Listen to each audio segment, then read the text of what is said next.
us. We thank God for all that He continues to do. Let us take a time and just meditate on God's goodness, His grace, His mercy. Let us focus on this pandemic, how we're living our lives. We want to welcome all of you, each of you, to this Wednesday check-in. It's been phenomenal, the financial series. We have encouraged you to register. We need you to register because in September, there will be a minor break. There will be a break, and then we will come back. And I'm going to need all of you to be on Zoom. I'm going to need all of you to be on Zoom. I am D. with Chaney, the pastor and founder of the Renaissance Fellowship, and I'm so privileged to have with me again with the series. Has done a phenomenal job in breaking down scripture and finances with regards to biblical principles, biblical mandate. What does the Bible say that we should be doing with our money? Not just our money, but our time and our talents. What does the Bible say with regards to those things in life that we deal with? What does it say, ladies and gentlemen, when it's all about God and what He places on our lives? Very clear. We need to understand the value in our life. That's the valuation. But also, we've encouraged you to understand the validation. A lot of us have looked to be validated from man and women and people, places and things, not realizing that God is the ultimate person that validates us. Whatever we do, everything that we do should be to glorify God. And I see you're coming on. Thank you so much. Please join us in our chat. If there are special prayer requests, my prayer request is that God bless my finances. Bless my finances as I go through this financial series, that it may touch a life, may touch my life, my family, may touch friends, church members, those that are on the Podbean. And, it's awesome. Ladies and gentlemen, again, we're so grateful to have Mr. Corey D. Moody, who is a certified public accountant and certified valuation analyst. And it's just a blessing when you can have those kind of access to resources and you don't have to go out and hunt, because he has over extensive 30 plus years, almost 40 years of experience dealing not just with church finances, but personal finances. And it's so awesome, ladies and gentlemen, that he felt led by God to share with the Renaissance Church. Now, I don't know if he is ready. And if he is ready, okay, I see him nodding his head. Those of you that have joined us through the Zoom link, thank you so much. I'm going to need the 8 of you, those that are streaming in on YouTube and Facebook, to register. Go to the Renaissance Fellowship page, or go to Corey D. Moody, or go to D. with Chaney, and make sure you click that link, and it says, please register here. You see that little down arrow like that. Please register here. We need you to do that, okay? Again, we're so privileged. God is, in His infinite wisdom, is an awesome God.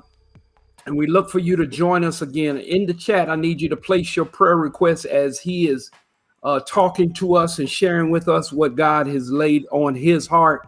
I need you to have your antennas up. Please pay attention.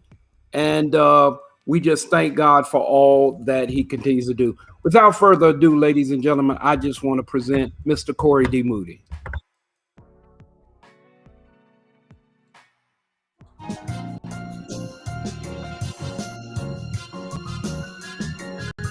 Welcome to the Financial Series, hosted by Corey D. Moody, an internationally known CPA, CVA for over 20 years, and a USA World Champion runner. The Financial Series focuses on Bible-based knowledge about our personal value and financial value from biblical days to present day. Speaking from years of experience in accounting, finance, and wealth management, here's your host, Corey D. Moody.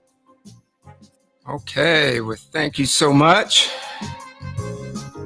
It's always good to be here, and I'm glad just to have another day. This has been a big week for me, personally. And, to be here teaching this series is always a pleasure for me. I enjoy really doing this. And today we really going to hit the nuts and bolts. You guys been hearing me talk and give some biblical base about value, net worth, and possessions, and and having money, that it's okay, and God speaks it in His Word. And one of the things we're going to do today is fill out a net worth statement, or a balance sheet, or a personal financial statement. So they're called different things, depending on who you're trying to fill it out for. And I do have a question, and hopefully this poll question comes across. I'm just going to launch this poll real quick. And you have to be in the Zoom meeting actually to answer this poll question. And we're getting some responses. That have you ever filled out a net worth statement before? And you may have, and maybe didn't even realize that you've done that. And the reason I say that, because if you apply for loans or something at the bank, a lot of times they have you list how much cash you have, your assets and your liabilities. And it may not look like exactly what you're about to see, but what the bank has done is kind of decided or figured out what your net worth is by you providing that information. So it's always important to kind of understand what information you're giving to someone and why you're giving it to them. So, okay, I got some yeses and I got some nos. So I got no don't knows, and that's okay. So the main thing is you may fill out a net worth statement, and we're going to really get into that. If you're in the Zoom meeting, if you go to the chat box, there should be a link, a value and income statement there. If you can click on that as I'm getting ready to share the screen with you, and I'm hoping that people can see this net worth statement. It's called Statement of Net Worth Value, and it's as of December 31st, 2021. Okay. And, what you would have up here would be your name, usually a date that you're filling it out. And I got Leviticus 27 in there because, we started this series a few weeks ago. Well, I guess about a month and a half ago now, with Leviticus 27:3, where, God was given a value. He was given instructions on how to value each human being based upon their age. And you can go back and listen to that and see for yourself. But what I kind of want to do is kind of go through this statement of net worth, because what you'll find out if you really use this statement, and if you do it once a year, even if you're not applying for a loan or anything like that at all, you can see it can kind of help you understand how you've been performing or how you've been handling your money. And so it's really important, to kind of always know where you stand. And I'm just going to scroll down a little bit, because we're going to do actually a little bit more than just the net worth statement. We also going to do what I call a statement of activities, or income statement, of profit or loss if you're in business, where we're going to have our revenues and our expenses. And at the end, we're going to have whether or not we're over or under on our revenues or expenses. And this is going to be a building block for us to do our budget.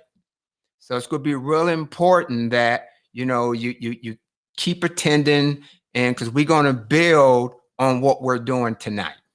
But I'm going to kind of talk about each one of these areas. And if you can see this, it'd be nice if you can really go to the chat, and you can go ahead and download it, and you can actually fill it out.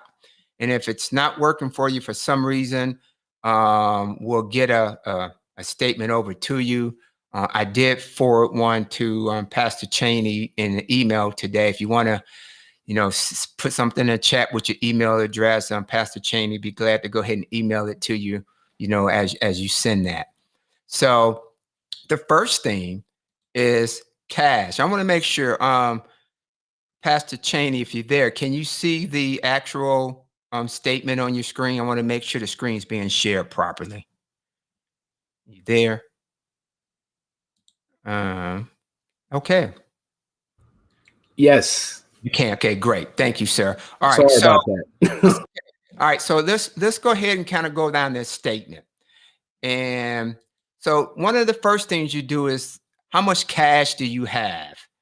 That's what you have in the house and what you may have in banking and checking accounts or savings accounts. A savings account we kind of have below the second line, but I want to talk about cash a little bit.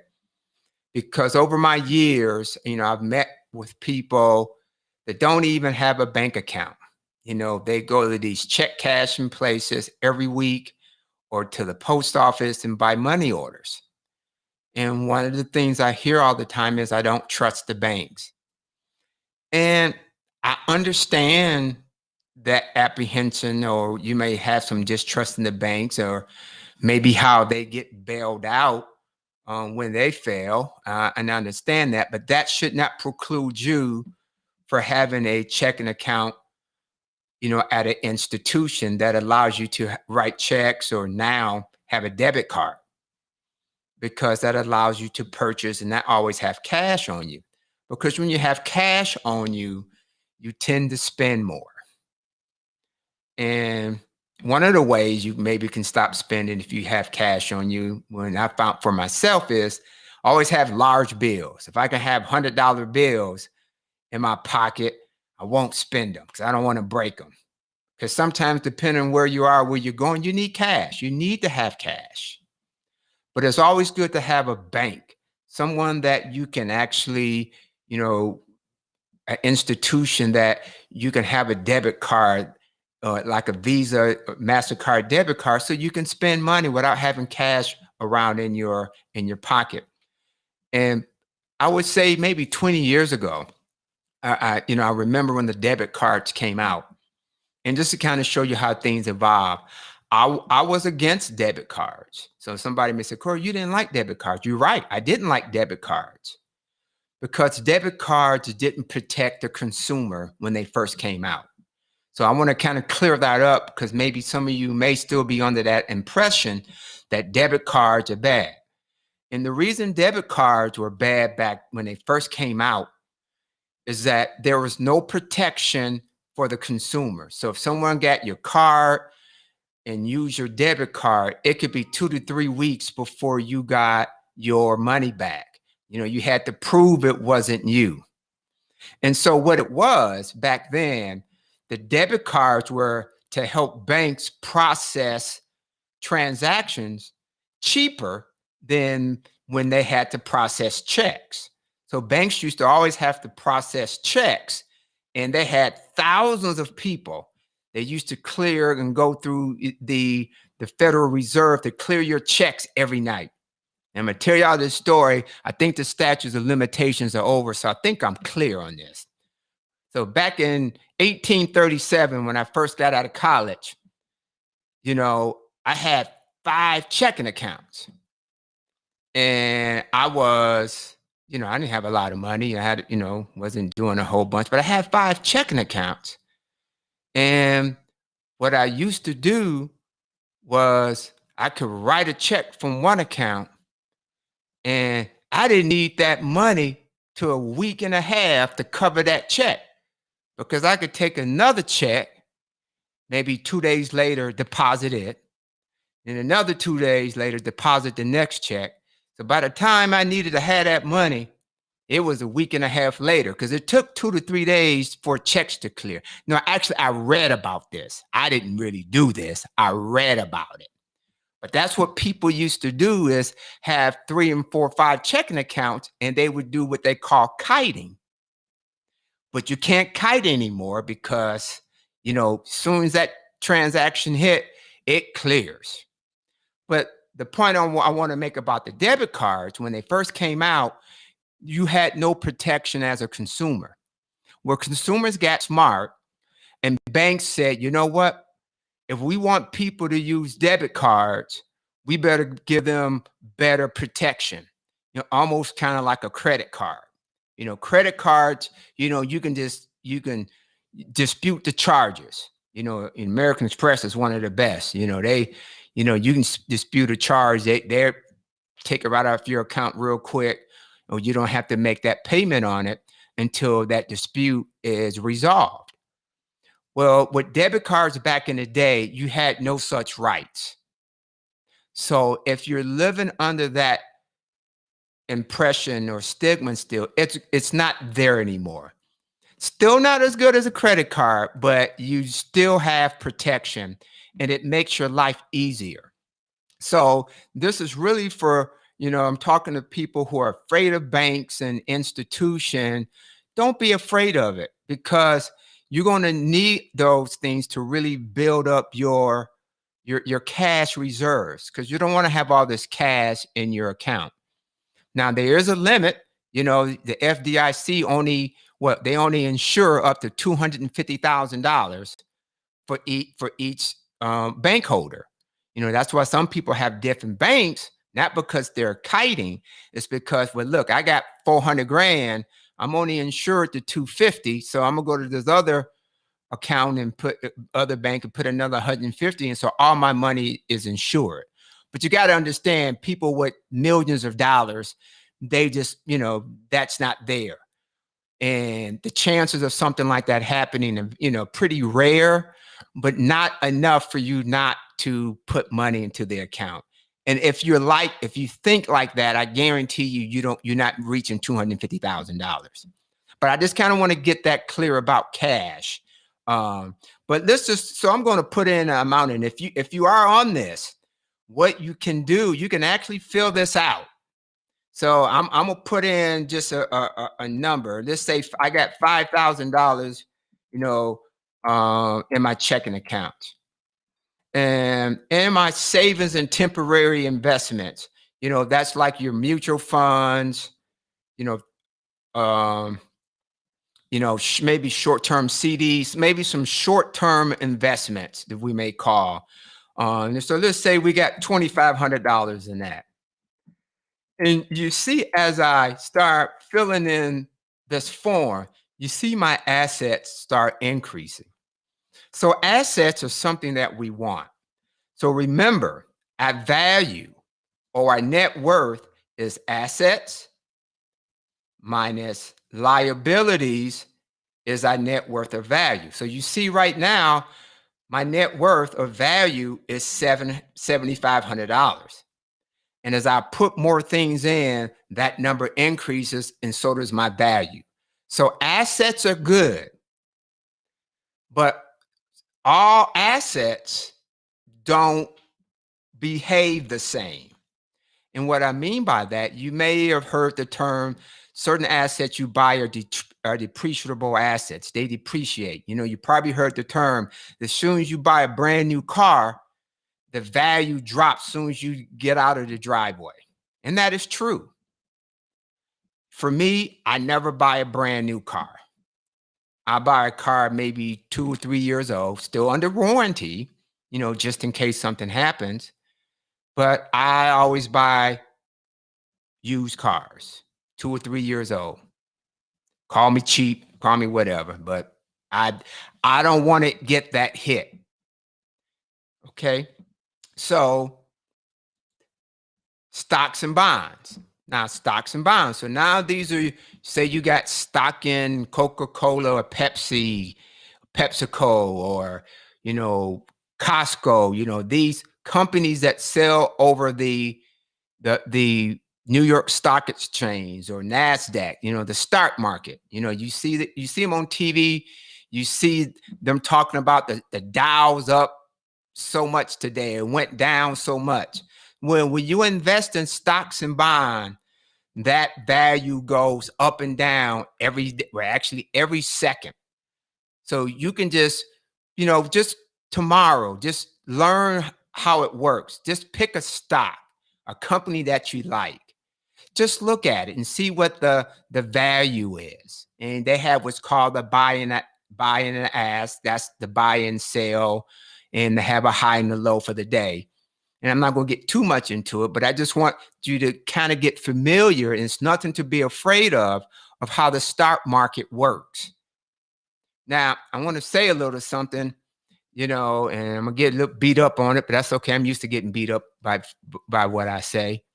But you don't control the stock market. And I remember I made a statement to someone. There was a gangster who was talking to another, good church going person, and they were saying, well, you shouldn't gamble. Gambling is bad, and it is bad because it's a risk. Well, in my book, stock market is really the same thing, but those same people who would not gamble will go into the stock market. And I'm not telling you not to go into the stock market. I'm saying that because, these first few weeks, we've really been talking about understanding what God really says and what's important. When we don't control the outcome, we at risk. So before you talk about somebody who's gambling and you in the stock market, you're doing the same thing. So just watch the judgment on that. That's all I'm going to say on that. But the stock market fluctuates. But this is where a lot of people also may have their retirement. You remember 2008 when the crash hit and a lot of people were going crazy. Oh, my 401k went down and all that. That's what happened. Because, most of our 401ks are in mutual funds and stocks and bonds.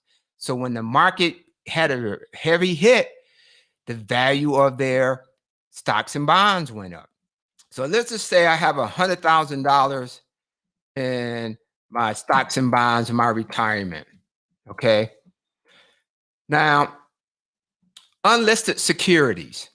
So this is for individuals who own a business. If you own a business, you may have what they call unlisted securities. Well, the reason it's called unlisted securities because you may not be traded over the stock market. You're just a privately held company. And believe it or not, UPS used to be a privately held company. But when they went public, boy, did a lot of people make a lot of money. And you might remember when Microsoft, and you remember they said they had millionaire secretaries and all that. Well, because when they were working at the very beginning, they took a chance to say, well, you can pay us a little bit less and we'll take some stock. We'll take a percentage of the company. And when that company went public, man, a whole bunch of people got rich. So understanding risk is important. And so that's why I kind of spend a little time on the stock market, because, us that are in business, we gamble every day. Because we're not guaranteed a paycheck unless our business performs. And we the one who is putting in the policies, procedures, and the systems and making sure we make money. That's why we're always trying to tighten the screws up, because we got to make sure we're making money. We can pay the employees, we can pay ourselves. So if you own a company, this will be the value of your company. And I'm going to spend just a little time on this because, when you fill out this statement, they may say, what is your book value of your company, your assets minus your liabilities and the value of your company. And this is what you put here. But in the valuation world, it could be worth much more than the book value. And that's important when you're filling out your own net worth statement, because instead of you putting maybe book value, you may put the value of your company. So I'm going to say the value of these companies. Say this person has a few companies, and let's say they're worth $5 million. Nope, that's too big a number. Let's just go 500,000. I don't want to do that big a number. So I got businesses that I own, and they're worth $500,000 in value. You remember last week I talked about, a lot of times we feel trapped. I work for a job, or I don't have a degree, I don't have an education, I can only earn so much. And that may be true on the true open market, you trying to go find a job. But if you had your own business, the sky's the limit. You can earn as much as you want to with that. That's the beauty of owning your own business. But it's a lot of work. But if you feel trapped, then you start looking at, well, maybe I can start a business or buy an existing business. So there are so many ways to increase your value outside of your earnings. And we're going to kind of have all this kind of come together. And let's say automobiles. Well, if you like me, my automobiles, I got old cars, so my automobiles are only worth $10,000, let's say. This is if you go out to Kelly Blue Book or the NADA, you can just go online and find out what the value of your car is. You don't need to pay for it. You can just go online. You can probably Google it and say, how much is my car worth? Intellectual IP. This is intellectual properties. And this is kind of what we talked about before, a little bit before. And I'm going to kind of skip over that for this right now. But then we talk about real estate. A few weeks ago, we talked about millionaires. Well, I believe 70% of the wealth for everyone is in real estate. That's most people's biggest asset is real estate. What is your house worth? Not what you paid for it, but what is it worth? So remember we had the crash back in 2008, it went down, remember to say the real estate market just dropped. Same thing with real estate. Still happens. But the one thing about real estate, if you own it outright, you're debt free, you always got a place to live. And one of the things I always tell myself, if I'm debt free, I don't owe anything on a house, I can at least have a place to live. And if I got to go to McDonald's and get a job, I can at least pay my utilities and buy me some food. If the only thing I got to do is buy food and pay utilities, I can live. So that's one of the importance of having, owning your own house, and especially debt free, because they can't take, and you got to pay your taxes, your real estate tax. But you can do that again if you had a minimum wage job. So making minimum wage or low wages does not preclude you from getting wealth. So let's say like you got a house worth $250,000. Okay. And personal property. So personal property is, that's all your furniture and fixtures that you got, collectibles, like I have a baseball card collection that I've had since the 60s. And it's worth a decent amount of money, and I've been talking about selling it, trying to, get some cash in, but I'm saying, well, maybe I'm just going to give it to my grandson. But that's, your jewelry, all that stuff. And you can always insert new lines on this sheet. This is an Excel spreadsheet. So if you want to see it differently, so for instance, let's say I want to, I want to put my baseball card collection.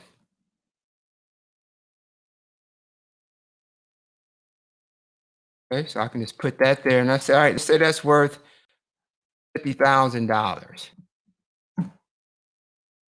Jumped up, okay? But, my furniture and stuff like that, let's say it's worth $25,000, jewelry and stuff like that. And again, you say, you know what? I got some good jewelry. You want to insert a line for jewelry? Now, y'all don't laugh at me if I spell it wrong, because jewelry is one of the ones, that JEWRL stuff. I get a little confused. Jewelry, I think that's right. If I'm wrong, I'm sorry. But just say you got some good watches and some diamonds, hey, my jewelry worth about $50,000, Okay. So now all my assets I have, are worth $992,500. Okay. And man, you say, man, my net worth is 992,000. Well, but we got to add our liabilities. All right. I got bills. I got to pay, right? So let's just go in here. Let's change this to notes or loans. So I got all these loans, okay? And all my loans, I have about $75,000. Okay. And credit cards. Oh, yeah. I got in credit card debt. I got a bunch of credit cards. I'm snowballing in credit card debt. I got $30,000 in credit card debt. And so that's why, in a lot of financial seminars and things you may have been in, it's about being debt free, not having debt. And we're going to talk about that a little bit later. And there's things in the word that talks about, being the borrower and not the lender, and, be careful of co-signing and stuff like that, because, you get yourself in trouble. Any judgments, do I have judgments? Maybe I owe IRS some money or something like that. Okay. And maybe you got some other debt that you have. Okay. And we're just going to throw some numbers in here. Let's put a good number here, right here. Okay. And my mortgage. Okay. And they say, okay, well, my house was worth, it used to be worth about 300,000. And when it did that, I went and borrowed a whole bunch of money. And let's say I'm upside down in my house now. Now, this is my total liabilities. This is how much I owe everyone.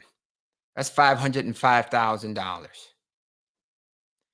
Now, my net worth or value is $487,500. It's the difference between my assets and my liabilities. And that's how you get to your net worth. In these two numbers, your assets should equal your liabilities and net worth. So these two numbers should always equal. Okay. And we're going to fill this out in a little bit later. But now, this is kind of the start of our budget. Okay, so let's say I got a job, I make $50,000 a year. Now, let's say you don't work. You say, well, I'm on public assistance. Well, there's a value you need to put to that. Because when you understand this, you're going to see yourself a little bit different. You're going to spend different. That's why this is important. That's why I spent so much time the first several weeks just kind of breaking through these strongholds from a mental perspective of what we think, what's going on. Okay. So if you get alimony or child support, maybe you have some rental property. Okay. I got some rental property. I get $15,000 a year on. Okay. Any interest, dividends, or any other type of revenue. So now I have all my total revenues. Now, if I come to the bottom, and it says my change in my net assets, or let's just say my profit that I do for myself. This is what I want for my profit every year. But I got expenses. I got a car note, I got gas, that's about $1,000 a month. That's about $12,000 a month. Bank charges, that's just, the bank fees that you pay. That's why, my clients, they really hate me. I say, stay away from the ATM machine, especially foreign ATM machines. What I mean by foreign, those that are not your bank. Because, they say, do you want to pay this $250? You say, what's $250? Well, when you really add it to an interest rate, that interest rate becomes real high that you're paying, especially if you're just getting out $50 and they charging you $5. That's 10% just for that day. So you track your bank charges. So let's say $500 a month. And then my rent and my mortgage that I pay every month. Okay. My mortgage is, $36,000 a year. Okay, it's $3,000 a month. I spent about $3,000 on repairs and maintenance, and I spent about $5,000 on all my insurances. And you can break up your insurances to auto and life and disability. I'm just kind of showing you just a quick and dirty. My utilities, I kind of talked about it yesterday. When you see what you spend on utilities, you start turning lights off. You start watching the AC, especially when you leave, or the heat when you leave. Hey, we're gone all day. Let's turn the heat down. We don't need to be heating the house up when we're not there, because this can be a real big number. So we're going to say $12,000 for that. Okay. And let's look at what else we have. Groceries, man. We spend maybe $1,000 maybe let's say $200 a week. That's about what? 10,000 a year. I'm sorry, 10,000 a year, something like that. That's a lot of money on groceries. If you got childcare expenses, you put that in. And look at what's left. Tithing offering. Well, if I come down here, I'm already in the negative. I can't even tithe. Well, really, we should be tithing off of this automatically. But it goes to show where we are for how much we spend. So let's just take this down to $12,000. Okay. And that's just living expenses. Then we got to get to our education expenses, travel, saving, loans to friends and family, meals outside. Well, if we don't do any of that, I got $7,500 left. Now, what we're going to do eventually, we're going to break this up into monthly, every month. Because what I used to do, and I still do it actually, is every month, I check off all my bills to make sure they're paid. And one of the things you want to do that is to keep your credit good. When you have good credit, you can borrow money. And borrowing money in itself is not bad if you know how to borrow money. So borrowing money for what we call appreciable assets are good. Or if I'm buying a business that I know I'm gonna get a good return on. Be real careful maybe getting it for a car, because most people, if you own cars before and you try to go trade it in, you're like, man, I'm upside down. And that's what happens. And then people say, oh, I should go ahead and just lease a car. Well, leasing is probably worse than buying a car, because leasing is so expensive. But how they get us on automobiles, I'm going to say this, I'm not going to spend too much time. We'll get into that a little bit further on into this series, is we buy cars based upon monthly payment. That's why if you just go buy a newspaper, get the Sunday newspaper, look at all the automobile ads. What's small is the cost of the car. What's big is the monthly payment. When you watch TV, they always want to tell you what the monthly payment is, because that's how they sell us. But buying a car by monthly payment can be, and usually ends up being a bad financial decision. And we'll get a little deeper into that a little bit later. That's why, buying a new car, you're automatically upside down. That's why buy a car, even if you have to finance it, that's better than leasing 90% of the time. Now, if you got money and you like getting new cars every 2 years, and you're not, putting a whole bunch of miles that is costing you even more, well, maybe leasing works. But I hadn't seen leasing work for most people in my 35-year career. So now you have, now let's just put this in. And if you remember, I talked about eating out. And if you work every day, you spend $5 a day, you know, that's $25 a week. You know, that starts to add up. That's over $100 a month. And you probably spend more than $5 because you're not always getting a Happy Meal or a meal deal. Every now and then you go to that sit-down restaurant with the staff and you're spending $8, $9, $12, $13. But watch it. And what I mean by watch it, that's why looking at this and you start keeping track. The very first class that says start writing down how much you spending money in all these categories. So now we're going to have this form and we'll break this out, you know, as we get further into the series, and we'll do it next week. We're going to break it out into monthly. I'm going to break this out so we can start getting our budget. And then you can see where you shake out. When you know where you are, you make better decisions.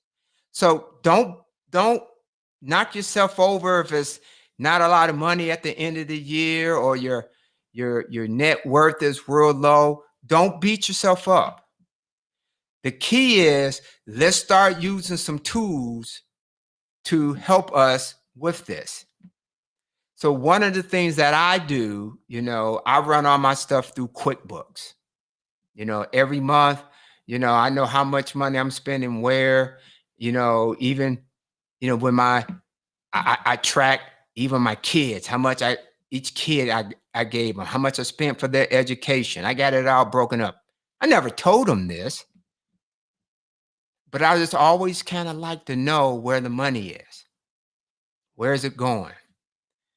And, you know, one of the stories, you know, the reason I got into track and field and sports and stuff is because I wanted a scholarship.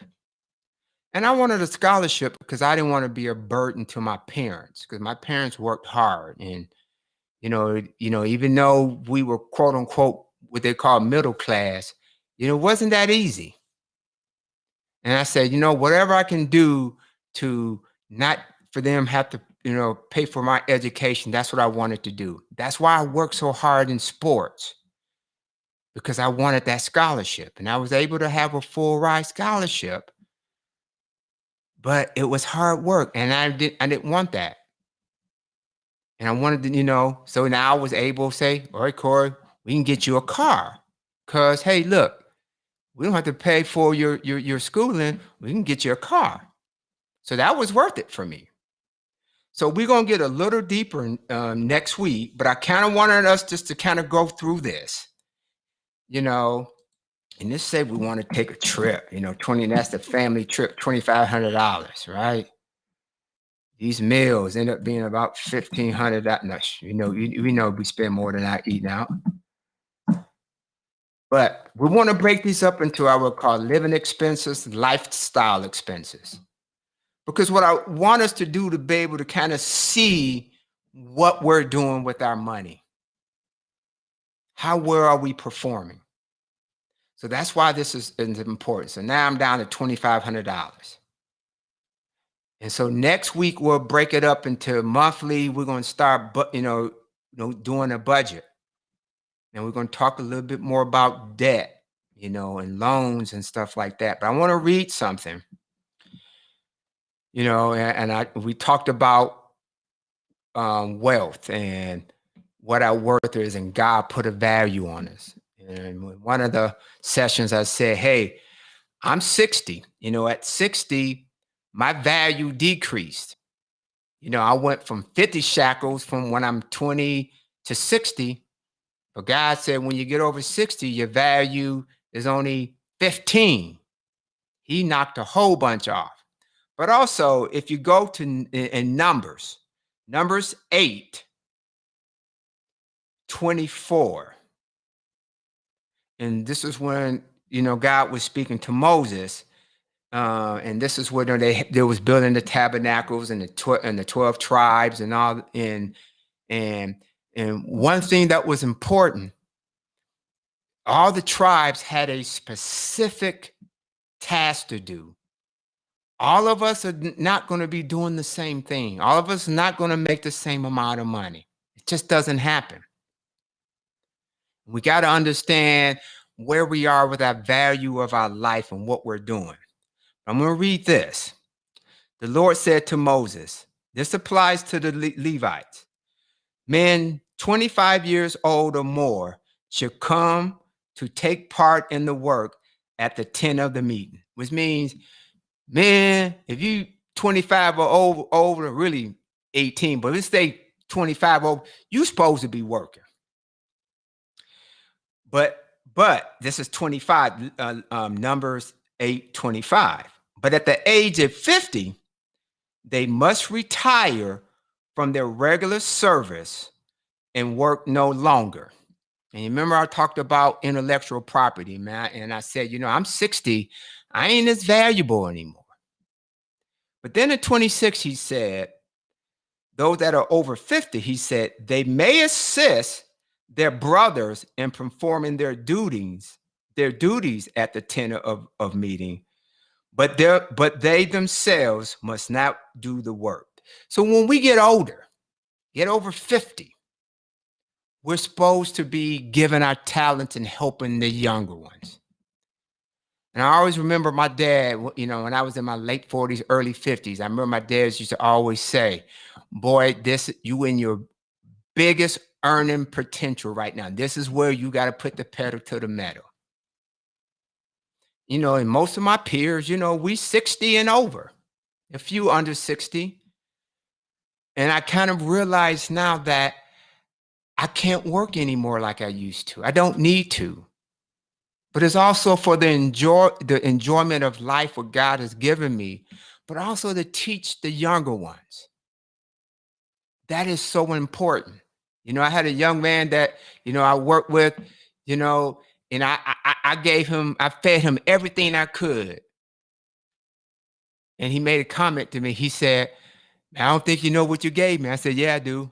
I had to give you all I could because I knew my day was coming. But he said that they must not do the work themselves. This then is how you are to assign the responsibility of the Levites. Well, if that's us, if that's our, if that's our family tree, are we still working and, putting in the time? And look, I know we have bills to pay and things to do. I get it. But are we really following what we're supposed to be doing according to God's word? You can say that's Old Testament. No problem. Talks about it in the New Testament too.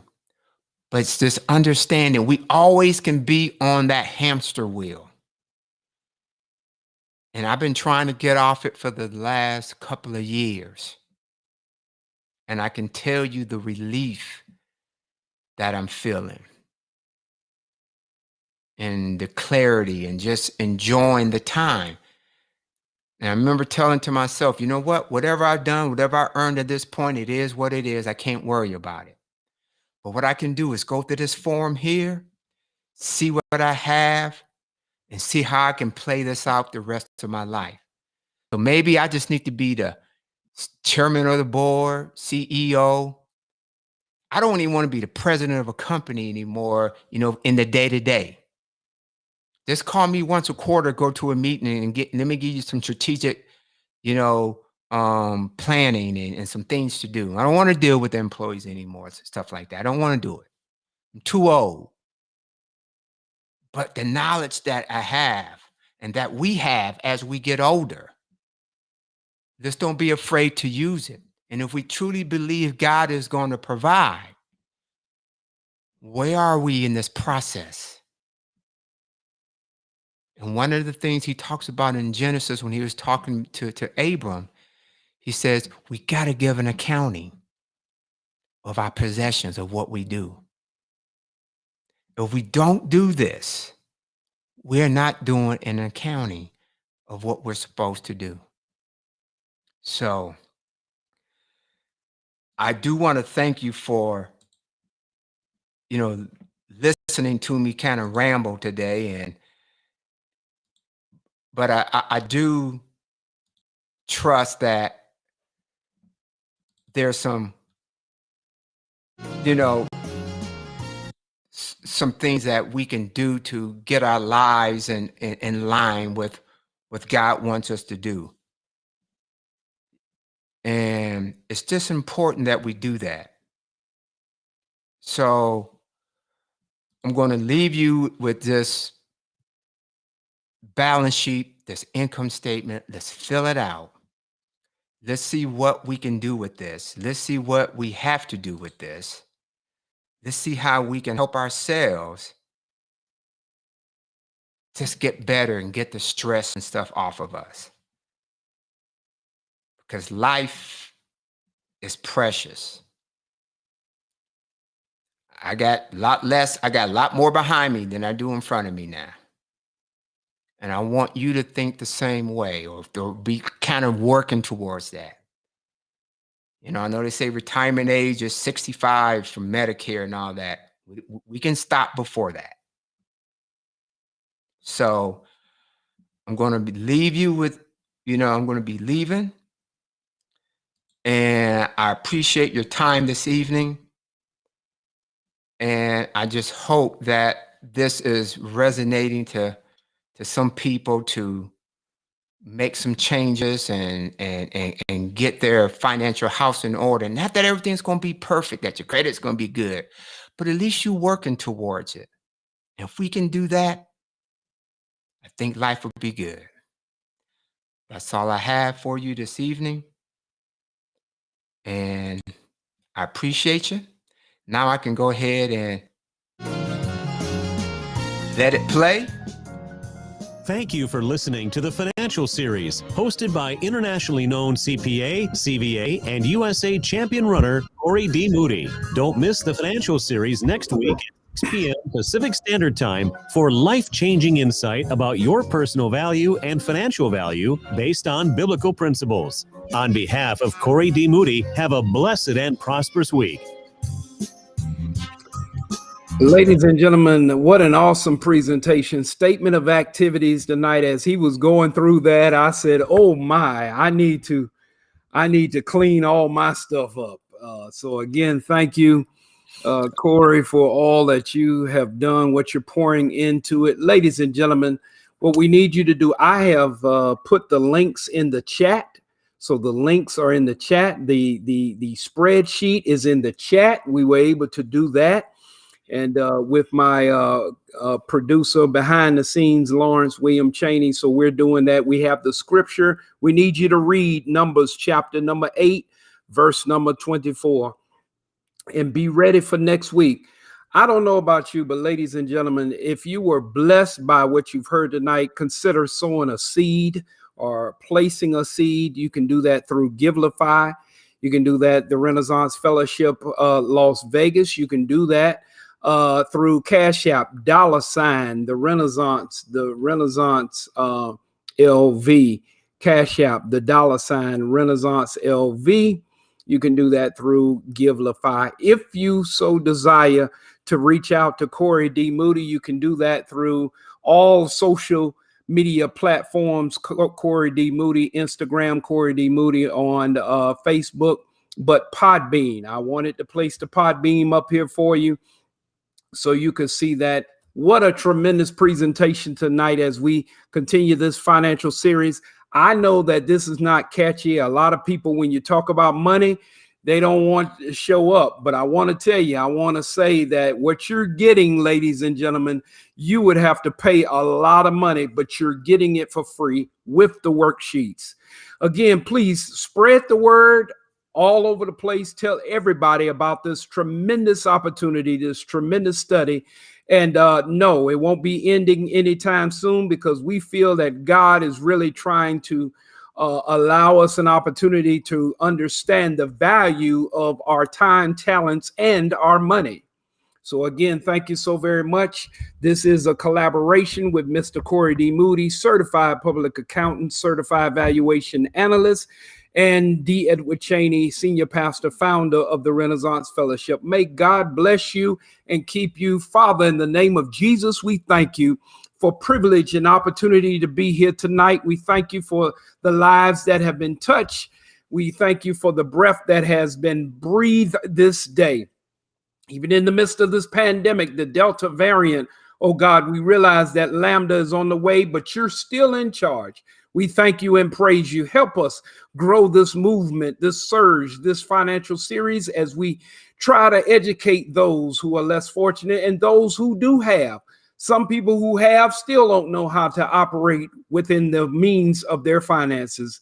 Allow us to be a beacon of light for those and touch lives everywhere, internationally, locally, and statewide. Bless now in Jesus' name. Amen. God bless you all. And again, thank you so much tonight for all that you can do. You have a blessed evening. Good night. Oh, by the way, I need you to register. Please, you need the Zoom link. Go to those pages. You'll see the financial series. You'll see a little finger that says, please register here. I need you to do that. Please, ma'am, please, sir, register so you can get the Zoom link, so you can get the documents. But we'll be putting them all in the chat. We got it all figured out. And God is amazing. Isn't he amazing? Pray for me and I will pray for you. God bless you.